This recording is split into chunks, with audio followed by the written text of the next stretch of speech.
Markets are cranking on the hopes that the Fed is going to slow down on rate hikes sometime at the end of the year, maybe next year. So let's jump in, take a look at what's going on. And I love this by Mohammed El Arian.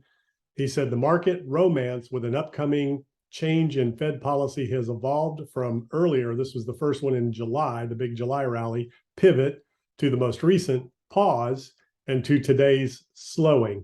Will this romance prove more durable? Much depends on what you make of the current drivers of inflation. So let's take a look at what's going on. Markets are at their highest level today. Dow up 2%, S&P up 1.97, NASDAQ up 1.83. That's 623 points on the Dow, 72 points on the S&P, 194.89 on the NASDAQ.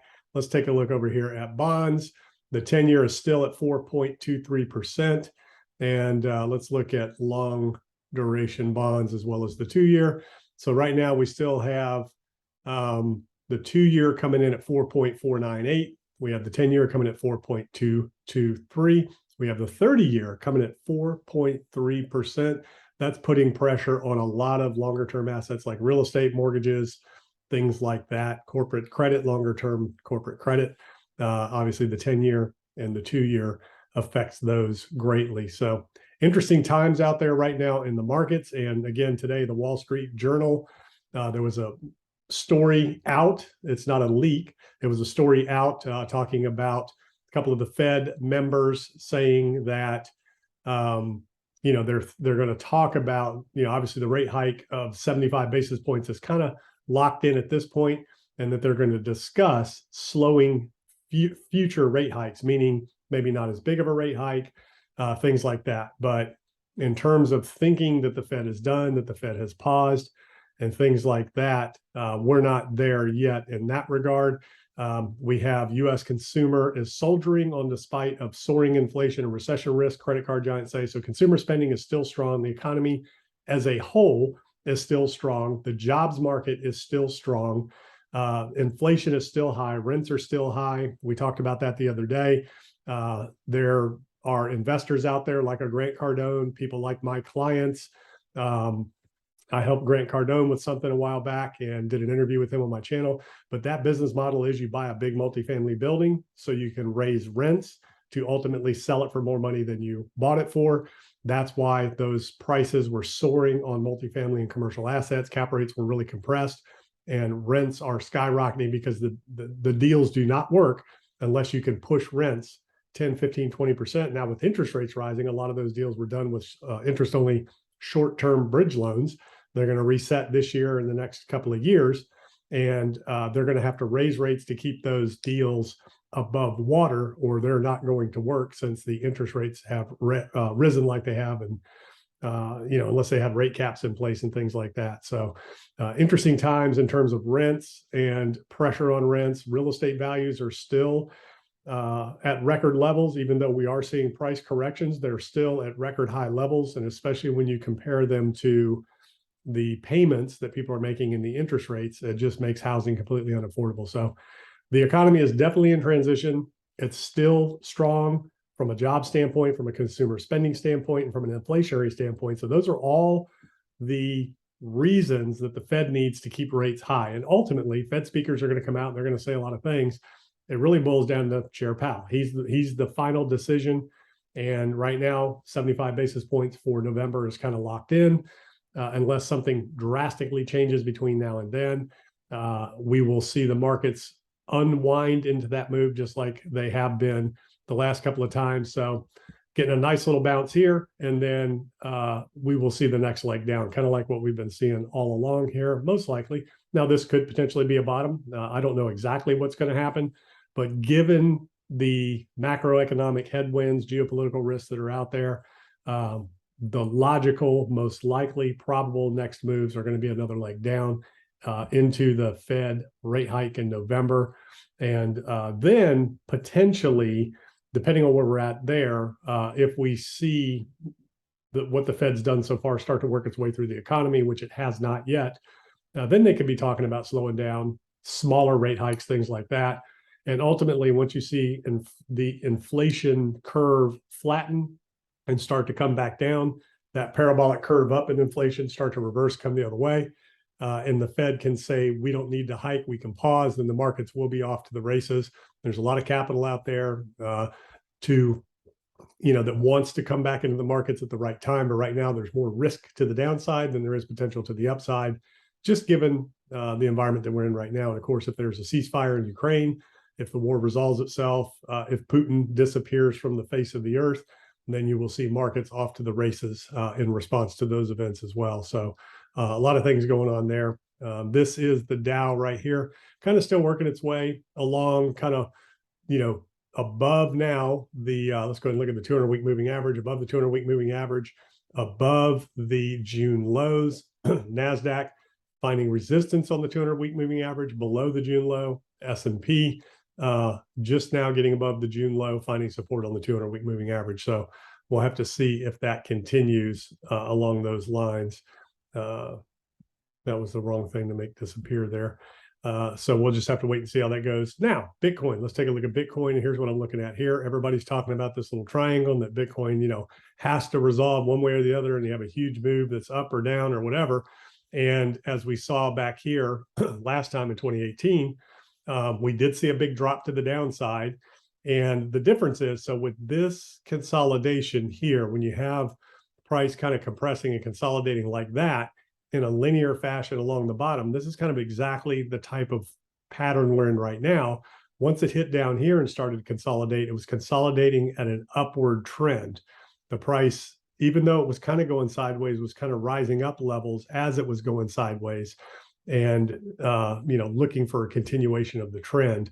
So the question is, when this resolves here, is this going to drop down to the next level? And again, we've talked about that in terms of what to expect there and the next logical levels that we could be looking for if price were to reverse and drop down based on previous support levels. And the next big levels of support would be this 13 to 14,000 area here. A lot of technical confluence in there for that 12, 13, 14,000 level. But again, this 17,000 level is held, 17.8 level is held pretty good. Price has to break through that in order to get there. And this could continue on for months. In the environment we're in, if the markets continue to just kind of pop up and down, just kind of work their ways down, nothing big happens in the markets like credit markets, treasury markets, anything like that.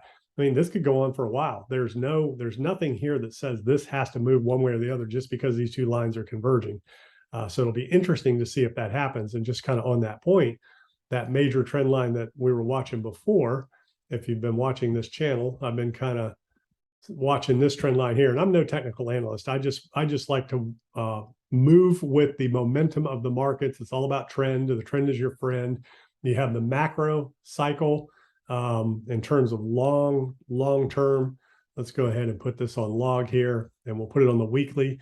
So you have your long term macro bull market that Bitcoin has been in since inception in 2009.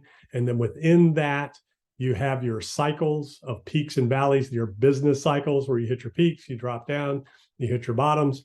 And, largely because this is a retail driven environment here, right? It's all driven by narrative of pumping it up, pumping it up, pumping it up. And what happens is it pumps, whales take profits, price drops back down, everybody goes away, price gets boring. And it has to get low enough to suck retail buyers back in so that people can have a reasonable expectation of making a good return. And in the past, those have been pretty exponential, humongous moves. Obviously, 2020, even with the $2 trillion pumped in by the Fed, was the biggest, the smallest move that Bitcoin has made, only a 20x versus, this move right here was probably, let's see what that was. That was 100x, and same thing here. But again, prices, you're talking about $100 on a Bitcoin. Then right here, now we're getting to that $3,000 level. So a move to 20 is really good from 3,000, which is probably where the market was headed. But the Fed obviously pumped it hot and heavy, so ended up getting up to that, ultimately to that 69,000 level. But at the end of the day, what the crypto market is all about is it's the narrative of huge returns. But again, that was starting from, really low price levels to where, you could get those huge returns on altcoins and on Bitcoin. Those days are gone. But on the topic of, trends and timeframes and price having to move one way or the other just because it's reaching a point. We've been watching this major trend line. Let me adjust this a little bit here. We've been watching this major trend line the whole time. As price, this is closing. That's on the weekly. Let's look at it on the daily here. Get a little bit closer. And this is on the closes. If you put it on the wicks of the price action, then you can see where price has kind of played with that line a little bit, broke up, kind of resisted into it, crawled its way down, and now it's kind of going sideways. So the whole narrative of once it reaches these points, it's got to break up big or break down big, doesn't have to do anything. It can sit here and just go sideways for quite a while because we're in a completely different macroeconomic cycle right now. We're in a different credit cycle right now. We're in a different market cycle right now. So you have the macro, the macro range that the market has been in, just a, macro bull market that Bitcoin's been in its whole time. Then you have the cycles, then you have ranges within these cycles, and then you have trends within the ranges of the cycles, up or down or sideways. So, those are the reasons that I use lines and charts and things like that. Is just basically I'm a trend investor. I trade with the momentum of the cash flowing in and out of the markets. And, that's how I do it. So I'm no technical analyst. You can look at fib levels, you can look at Elliott wave, you can look at a lot of things that work sometimes, but sometimes they don't. Elliott wave is especially the most subjective because of where do you start, where do you stop, what do you count? And you can get 5 Elliott wave analysts that are experts in the field. They're all going to give you different answers, different outcomes, different starting points, ending points. When you start looking at trends, price is up or it's down. The trend is up or it's down. I mean, that's pretty straightforward. And you want to understand where you are in the market cycle. A lot of people say don't pay attention to the news, but the news is what drives the events. Sometimes they say it's all baked into the chart. Well, sometimes that's after the news happens and the market sells off. So just like when Russia invaded Ukraine, the market sold off. So you could get ahead of that. If you'd have waited for the chart, you could get caught, with your hand in the cookie jar there if you're not paying attention to it. So macroeconomic news, geopolitical news, all those things make a difference in the markets. That's just me. That's how I do it. That's what I am looking for. And, we're still in a risk-off environment right now. As long as the Fed is hiking, as long as inflation is hot, you're not going to get back to all-time highs. You're not going to get a major bull market. But you do and will get nice bounces, as we've seen traditional markets like we saw back in July. Nice bear market rally there.